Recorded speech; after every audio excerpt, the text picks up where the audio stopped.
batshit, desperate quail. No, I'll control it. Honest to God, I'll control it. So every time Rajneesh got a new Rolls Royce, he'd take a Polaroid photo of it, and then he'd write on the back, "Fuck you," and mail it to Krishnamurti.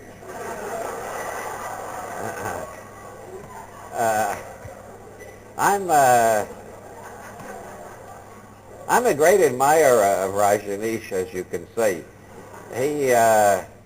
He understood what a disciple is. A disciple is an asshole looking for a human being to attach itself to.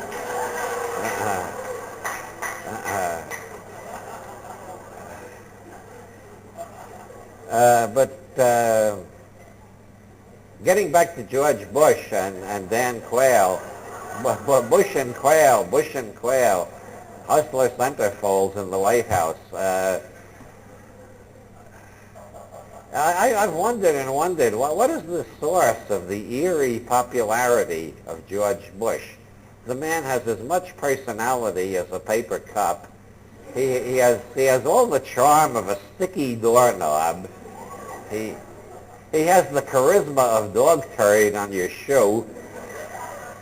And yet millions and millions went out to vote for him. Well, partly I figure the explanation is Dobbs' law. You've all heard of J.R. Bob Dobbs? Praise Bob! Dobbs' law, known as the secret of power, actually it comes from L. Ron Hubbard. Back in 1957, J.R. Bob Dobbs was just a humble aluminum siding salesman. And one day in Palm Springs, he got stuck in an elevator between floors with L. Ron Hubbard. And it took 8 hours before the rescue crew could get them out. And during that 8 hours, out of sheer boredom, you know what you do 8 hours alone in the dark with somebody, you know? You can only exchange Masonic grips for so long. And how long can you discuss football scores, you know? Finally, L. Ron revealed the secret of power to Bob. And that's how Bob went out and formed his own church, which is now even richer than the Church of Scientology, as everybody knows. Praise Bob. That's because Bob allows the mediocritans in. The purpose of the Church of the Subgenius is to fight the mediocritans. The mediocritans are the normals, the pink boys, the couch potatoes. And they have been trying, they are the conspiracy. They have been trying for thousands of years to suppress us weird people. And the Church of the Subgenius is our bastion of defense against them. But Bob lets the mediocritans in anyway. He says they may be pink, but their money is green. The secret of power, which L. Ron Hubbard revealed to J.R. Bob Dobbs, praise Bob, in that elevator was, you all know how dumb the average guy is? Well, mathematically, by definition, half of them are even dumber than that.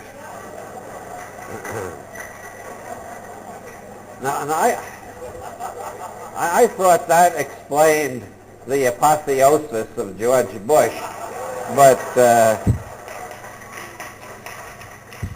then I thought it over, and I remembered in 1980 on one of the public access stations in San Francisco, they had all the minority candidates for president on. They had Lyndon LaRouche doing a medley of his favorite paranoias, and they had the Trotskyist candidate, and they had Wavy Gravy appearing for nobody. Yeah, hooray, yeah, let's hear it for Wavy. Wavy's one of my great favorite philosophers. Wavy sort of summarizes my view of the world. He said once, for years and years I worried that I might go crazy. Then I took acid and I found out I was crazy and there was nothing more to worry about. The big news in Europe this year is not the Berlin Wall coming down. The media is making a big thing out of that because they don't want us to know what's really important. What's really important is that Gorby acid is sweeping Europe. And I'm not at all jealous. Those of you who are around the Bay Area in the early 70s remember the great blotter acid of the early 70s that had the eye in the pyramid on it with the number 23.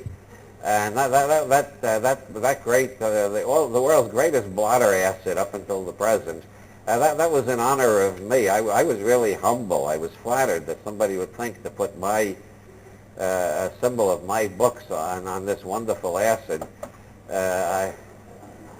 I've seldom been so touched in my whole life. Well, I mean, you know, I still choke up a little when I think of it. I got the Prometheus Award from the Libertarians, and I was invited to the Oslo International Poetry Festival, but the thing that really gets me is that they put my 23 pyramid on that great acid in the 70s. But now, what's sweeping Europe is Gorby acid. It's blotter acid with Gorbachev's picture on every hit. It comes out of Amsterdam. And it's all over Europe. Everybody's has had some of it by now. In London, they have these weekend parties. They announce, the word goes out by telephone calls and so on, where the party is going to be. And then they have this weekend Gorby party with the Gorby acid. You see, George Bush is so out of touch, he has no idea what's really happening in the world. Now that Gorby is on the acid, he's conquered Europe. and the whole thing of taking down the Berlin Wall, this is the most devious communist plot of all, because after the whole world gets used to the idea the Berlin Wall is down, they're chopping down more of it every day, thousands, tens of thousands coming through all the time. After this has got maximum publicity, Gorby is going to appear at the UN. And just in passing, in the middle of a speech about peace, he's going to say, and now it would be nice if the Americans opened the border to Mexico.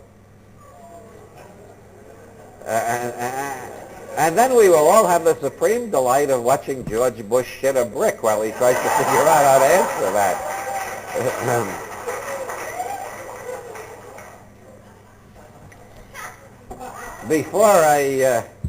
Before I conclude that part of my sermon, I would just like to show you I too am a card-carrying member of the American Civil Liberties Union, like Michael Dukakis. And in conclusion to that part of the sermon, I just want to say, fuck you, George Bush!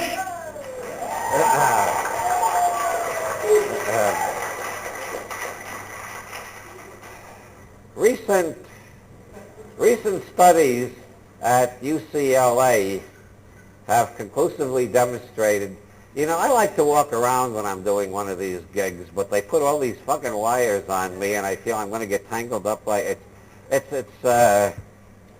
you can't do anything without being tied up these days. I travel a lot. I'm on an airplane. I got the seat belt on all the time. Every now and then I take the seat belt off because it seems nice and calm, or I want to go to the John or something. I come back, I forget to put it back on. Right away they put the light on. Fasten your seat belts. And the pilot comes on. We're entering a little turbulence up ahead. Everybody fasten your seat belt. They're watching me all the time. It's whenever I loosen my seat belt that they do that. And then I get off the plane. I get into a car to be driven to the place where I'm giving my talk. And they say, fasten your seat belt, for Christ's sake. We got a new law about that here. They hang you by the thumbs if you haven't got your seat belt on. We're all tied up all the time. Just because Ralph Nader is a bondage freak. We all got to be trussed up like the heroine of an SM movie. You know, the next thing is I'm going to have to put a belt on when I'm writing at the word processor so I don't fall off the chair and hurt myself. But what was I saying before I get off on that rap about the wires? Oh yeah, recent research at UCLA has shown you can get exactly the same effect as cocaine by, yes,